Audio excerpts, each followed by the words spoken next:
Welcome to fscookeryvlogs. ഇന്ന് ഞാനിവിടെ കാണിക്കുന്നത് നല്ലൊരു ബീഫ് പെപ്പർ റോസ്റ്റിൻ്റെ റെസിപ്പിയാണ്.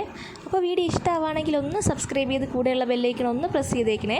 ഇതിനായിട്ട് ഞാൻ 1 ടേബിൾ സ്പൂൺ മല്ലിപ്പൊടി എടുത്തിട്ടുണ്ട്. അതിൻ്റെ കൂടെ 1 ടേബിൾ സ്പൂൺ മുളക് പൊടി, 1/4 ടീസ്പൂൺ മഞ്ഞൾപ്പൊടി, 1/2 ടേബിൾ സ്പൂൺ ക്രഷ്ഡ് പെപ്പർ, അതിൻ്റെ കൂടെ തന്നെ 1 ടീസ്പൂൺ അളവിൽ ഗരം മസാലയും കൂടി ചേർത്തിട്ടുണ്ട്.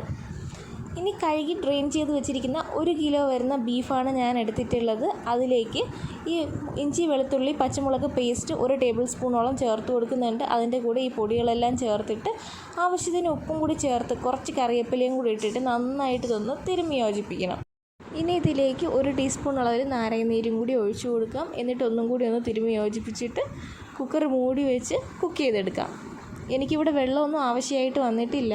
ബീഫിൽ നിന്ന് തന്നെ ഊറി വന്നിട്ടുണ്ട് വെള്ളം. ഇവിടെ എനിക്ക് ആയിട്ടുണ്ട് കേട്ടോ. ബീഫ് 6 വിസിലായപ്പോൾ ആയിട്ടുണ്ട്.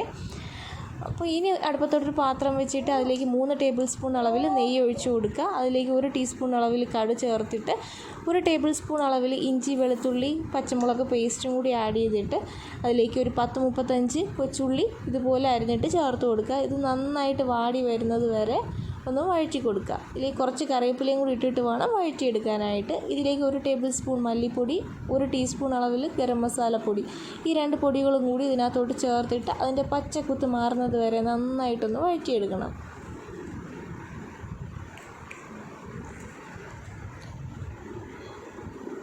ഇനി വേവിച്ച് വെച്ചിരിക്കുന്ന ബീഫും കൂടി ഇതിനകത്തോട്ട് ഒഴിച്ചു കൊടുത്തിട്ട് എല്ലാം കൂടി ഒന്ന് ഇളക്കി യോജിപ്പിക്കാം. നമുക്ക് എത്രയാണോ കൺസിസ്റ്റൻസി വേണ്ടത് ആ കൺസിസ്റ്റൻസി ആകുമ്പോൾ ഫ്ലെയിം ഓഫ് ചെയ്യാവുന്നതാണ്. ഇനി ഇതിലേക്ക് 1 ടേബിൾ സ്പൂൺ അളവിൽ കുരുമുളക് പൊടിച്ചതും കൂടി ചേർത്ത് നന്നായിട്ട് തിളപ്പിച്ചെടുക്കുക. നന്നായിട്ട് റോസ്റ്റ് പോലെ ആവണമെന്നുണ്ടെങ്കിൽ നന്നായിട്ട് ഇതൊന്ന് വറ്റിച്ചെടുക്കണം. എനിക്ക് ഈ ഒരു പരുവം കറക്റ്റാണ്. ഞാനിപ്പോൾ ഫ്ലെയിം ഓഫ് ചെയ്യുവാണേ. അപ്പോൾ ഈ വീഡിയോ ഇഷ്ടമായിട്ടുണ്ടെങ്കിൽ സബ്സ്ക്രൈബ് ചെയ്യാത്തവരൊന്ന് സബ്സ്ക്രൈബ് ചെയ്തും കൂടെയുള്ള ബെല്ലൈക്കൺ ഒന്നും പ്രസ് ചെയ്തും സപ്പോർട്ട് ചെയ്തേക്കണേ.